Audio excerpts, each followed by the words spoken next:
원가 관리의 마지막 프로세스고 시험에서 최소한 계산 문제만 10개에서 심하면은 15개까지 나는 원가 통제 프로세스 시작하도록 하겠습니다. 원가 통제 프로세스 정의는 시험에 거의 출제가 안 돼요. 왜? 계산 문제가 너무 많기 때문에. 자, 원가 통제는 뭡니까? 근데 프로젝트의 상태를 감시하면서 프로젝트 원가를 필요시에 갱신하겠죠. 그리고 뭐 하셔야 돼요? 원가 기준선에 대한 최종적인 변경을 관리하는 겁니다. PM으로서 주어진 원가 기준선 내에서 프로젝트를 종료해야 되는데 원가 기준선이 여러분들이 변경이 발생할 수밖에 없으시죠. 보통 항상 프로젝트 예산은 부족하기 때문에. 그래서 여러분들이 그거에 대해서 배우시는 프로세스가 되겠고요. 자, 원가 통제 데이터 여러분들은 중요하지 않으십니다. 결국은 뭐가 들어오실 건데요? 계획 대비 실적이 들어오실 거예요. 자, 그래서 여러분들이 주요 이제 IT도 보실 건데 투입물 중에서 프로젝트 자금 요소 하나 한번 그냥 보시면 되는 거고요. 중요한 거는 밑에 있는 도구 및 기법이십니다. 그래서 획득가치 관리라는 첫 번째 도구 및 기법이 있고요. 두 번째가 예측치, 세 번째가 이제 완료성과 지수라고 있습니다. 이 세 가지에 대해서 여러분들이 반드시 기억을 하셔야 돼요. 자, 첫 번째 획득가치 관리라는 건 뭐냐면요. 현 시점이세요. 현 시점에서 일정은 어떻게 돼가고 있니? 그리고 프로젝트 예산은 어떻게 돼가고 있니? 이거를 여러분들한테 보고하시라는 겁니다. 자, 근데 여러분들이 우선 EVM이라고 하는 거는 예전에 뭐 기성고라고도 예전에 했었어요. 이미 획득된 가치라는 거예요. 그래서 이거는 어떤 식으로 여러분들 하시라는 거냐면은 예전에 일정은 여러분들 보통 뭐 하세요? 저 퍼센트로 하시잖아요. 원가는 뭐로 하세요? 말 그대로 그냥 금액 단위로 하시는 거죠. 두 가지를 하나는 일정은 퍼센트로 돈 쓴 거는 그거에 대해서 금액으로 하시다 보니까 이 사람들이 하나로 통일을 하라는 겁니다. 단위를. 그러다 보니까 두 번째 있는 것처럼 범위나 일정 원가 측정 결과를 다 무슨 관점으로 만들어요? 비용 관점, 돈의 관점으로 다 환산해서 보라고 하는 게 획득 가치 관리입니다. 여기서 여러분들 하나 더 아셔야 될 건 뭐가 있냐면은, 자, 획득 가치는 프로젝트에서 기간별 대가 지급 금액을 계산할 때 기준이 돼요. 그래서 크게 여러 가지가 있는데, 첫 번째 0/100이라는 게 있어요. 가장 보수적이다. 무슨 말이냐면, 프로젝트 이 사람들이 해당 활동에 대해서 시작을 해가지고 종료하기까지는 다 0으로 본다는 거예요. 0밖에 안 했다. 그래서 프로젝트에서 최종적으로 해당상 인원물이 나와야지만 100% 인정해준다는 거고, 결국은 해당 워크 패키지로 저희가 100만원이 책정돼 있었어요. 100만원 언제 줘요? 완료했을 때만. 자, 55, 55는 뭡니까? 시작하자마자 50만원 주는 거고 완료하면 50 줄게. 100영은 뭐예요? 없죠. 이런 경우는 시작하자마자 100% 인정해줄게. 100/0이라고 있습니다. 그리고 이제 획득 가치 관리에서는 여러분들이 아셔야 되는 용어가 있는데, 그거는 다음 장에서 한번 설명을 드릴 거고요. 자, 두 번째는 이제 예측치라는 게 있으세요. 자, 그래서 현재 시점에서 측정한 획득 가치 관리의 성과지수를 이용해서 초기에 여러분들이 주어진 예산이 있었어요. 그거는 여러분들이 여기서 보시는 것처럼 BAC라고 표현합니다. Budget at Completion. 근데 이거 가지고 과연 프로젝트가 정상적으로 종료되는 거가 몇 개나 있냐는 거죠. 그래서 결국은 여러분들이 뭐 하셔야 돼요? 변경 요청해가지고 완료 시점에 산정치를 다시 한번 구해보시는 거죠. EAC를 결국 구하는 게 여러분들 보고 예측치 구하라는 겁니다. 결국 투비 값을 구하시라는 거예요. 그래서 구하는 공식은 EAC는 어떻게 구하시냐? 현재까지 쓴 돈, 액추얼 코스트 플러스 뭐예요? ETC 구하시라는 겁니다. 그래서 여러분들이 AC는 변경 불가죠. 여태까지 쓴 돈이기 때문에. 그러면은 여러분들이 뭐예요? 필요한 거는 현 시점에서 종료 시점까지 더 추가적으로 필요한 게 얼마야? 그게 ETC입니다. 그래서 ETC를 구하는 게 밑에 세 가지 공식이 있으세요. 첫 번째는 뭐예요? 현재 처음에 주어진 예산 기준으로 프로젝트 완료할 거라는 가정하에 여러분들이 돈에 대해서 부족하다는 건 결국은 뭐가 있기 때문에 부족하는 거예요? 남은 일이 있으니까 부족하는 거죠. 그래서 남은 일을 여러분들이 구하시면은 남은 일을 위해서 필요한 추가 비용이 나온다는 거죠. 자, 그래서 남은 일을 구하는 공식이 어떻게 돼요? 원래 하기로 했던 일의 양은 얼마예요? 예산만큼만 하시면 되죠. 그래서 BAC.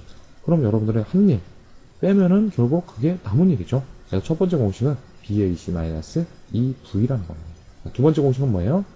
그거에 대해서 현재까지 당신들이 프로젝트에서 사용한 비용 성과 지수를 보라는 거예요. 금액을 너희들이 어떻게 사용하고 있기 때문에 지금 예산 가지고 충분할까? 그래서 1번에 있던 거를 단지 CPI로 한번 나눠줄 뿐이고요. 자, 세 번째. 그거 말고 그러면은 여태까지 지난 기간 그리고 남은 기간까지 고려해서 여러분들고 예측을 해보라는 겁니다. 세 번째가 뭐냐면 첫 번째 나와 있던 BAC-EV를 뭐로 나눠요? 누적 CPI에다가 이제 누적 SPI까지 고려하셔라. 이게 값이고요. 세 번째가 이제 완료선까지 제시라고 있습니다. 그래서 프로젝트 목표를 맞추기 위해서 현재부터 완료 시점까지 원가선과 지수도 어떻게 가져가야 돼? 결국은 여기서 얘기하는 건 생산성 구하라는 거예요. 프로덕티비티. 자, 여러분들이 생산성 어떻게 구하시냐면요. 한 사람이 할 수 있는 일의 양이에요. 쉽게 생각하시면은 건설 현장 가가지고 한 사람이 하루에 쌓을 수 있는 벽돌량입니다. 근데 이 완료선까 지수를 구하라는 거는 기준이 뭐예요? 남은 사람이 남은 작업을 할 수 있는 거를 구하라는 게 여러분들한테 TCPI를 구하라는 공식이에요. 자, 첫 번째 뭐냐면은, 자, 뭐 여기서 이제 BAC 기준, EAC 기준이 있는데요. BAC 기준은 뭐냐면은, 프로젝트 초기 예산에서 구하라는 거고, EAC는 뭐예요? 초기 예산으로 안 되다 보니까, 자, 예측치에서 이미 EAC를 구했어요. 그랬을 때, EAC 기준으로 할 때는 값이 달라지는데 설명드릴게요. 자, BAC 기준으로 했을 때, 분모로 오는 게 뭐라 했죠? 그래, 남은 돈으로 남은 작업. 남은 돈이 뭡니까? 원래 주어진 돈에서 쓴 돈 빼시면 되죠. 남은 일은 뭐예요? 원래 주어진 일에서 뭐예요? 한 일 빼시면 되는 거죠. 자, 근데 여러분들이 초기 BAC였다가 EAC로 증액을 받았어요. 그러면은 여러분들이 비용은 증가하죠. 근데 수행해야 될, 여러분들이 작업해야 될 일의 양은 변경이 없죠. 그러다 보니까 바뀌는 게 자금만 EAC로 BAC에서 바뀌는 거고, 남은 작업의 양은 그대로 BAC로 동일하다는 겁니다. 그러면 여러분들이 이제 하나 더 하셔야 되는 게 획득가치 관리를 구하는 거를 여러분들이 풀어보셔야 되겠죠. 자, 여기서 이제 획득가치를 구하는 공식에 대해서 여러분들한테 설명을 드릴게요. 그래서 획득가치를 구하기 위해서 여러분들한테 프로젝트에 요구하는 거는 일정 차이가 얼마나 되니, 또 하나는 원가 차이가 얼마나 되니, 이걸 여러분들한테 물어보고 있습니다. 이거를 여러분들이 구하기 위해서 필요한 값들이 플랜드 밸류라는 게 있어야 되고요. 어언드 밸류, 그리고 액추얼 코스트라는 게 있으셔야 되는 거예요. 자, 일정 차이 할 때 여러분들 뭐 알아서요? 계획 대비 실적이잖아요. 그죠? 그래서 여러분들이 계획은 뭐예요? 플랜드 밸류입니다. 실적은 뭐예요? 그거를 여러분들이 여기서 얘기하는 거는 어언드 밸류라고 표현하고 있어요. 여러분들이 실제적으로 작업한 양에 대해서 고객과 합의돼가지고 고객이 인정한 값이라고 보시면 되는 거예요. 당연히 플랜드는 뭐예요? 여러분들이 여태까지 이번 주까지 얼마 하기로 했어요? 80% 하기로 했대요. 근데 어언드 밸류, 고객하고 합의된 달성률은 82%는 거예요. 그렇기 때문에 계획한 것보다 더 많이 됐네? 결국 SV가 0보다 크다는 건 뭡니까? 그래, 일정이 좀 빠르게 진행되고 있다는 거죠. 자, 근데 반면에 SV가 0이에요. 원래 80% 하기로 했는데 언더밸류 뭐예요? 78%밖에 못했어요. 계획 대비 실적 떨어지죠. 당연히 일정지요. SV가 0입니다. 계획했던 만큼 고객이 느끼고 있네요. 그렇기 때문에 일정 준수. 이거를 단지 지수로 나타낸 게 SPI세요. 스케줄 퍼포먼스 인덱스. 결국 뭐예요?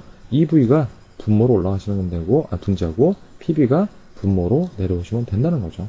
그렇기 때문에 이때의 기준은 뭐예요? 0이 아니고 1로 바뀐다는 겁니다. 그래서 요거 기반으로 보시면은 1보다 크면 선행되거나 1보다 작으면 지연이네, HP가 1이면 일정 준수하고 있다는 겁니다. 자, 두 번째로 코스트 베리언스예요. 야, 실제로도 너희들이 나한테 해준 게 얼마니? 그게 EV죠. 돈으로 환산해 본 거야. 그거 대비 프로젝트에 쓴 비용은 뭡니까? 액추얼 코스트라는 거죠. 당연히 쓴 돈에 비해서 고객이 느끼는 가치가 높다면은 비용이 절감. 자, 쓴 돈이 느끼는 것보다 더 많아요. 당연히 비용 초과. 동일해요. 비용 준수하고 있다는 겁니다. 그래서 여러분들이 이 기반으로 시험을 보시면 되고요. 하나 더 아셔야 되는 거는 VAC라는 게 있어요. Variance at Completion입니다. 그래서 프로젝트 완료 시점에서 비용 편차를 본 거예요. 비용 편차는 뭐로 보니까? 그렇죠. 원래 계획했던 프로젝트 예산에 비해서 변경된 예산이 어떻게 되니? 그래서 BAC-EAC 값이 VAC가 되시는 겁니다. 이거 기반으로 문제 한번 잠깐 살펴보실게요.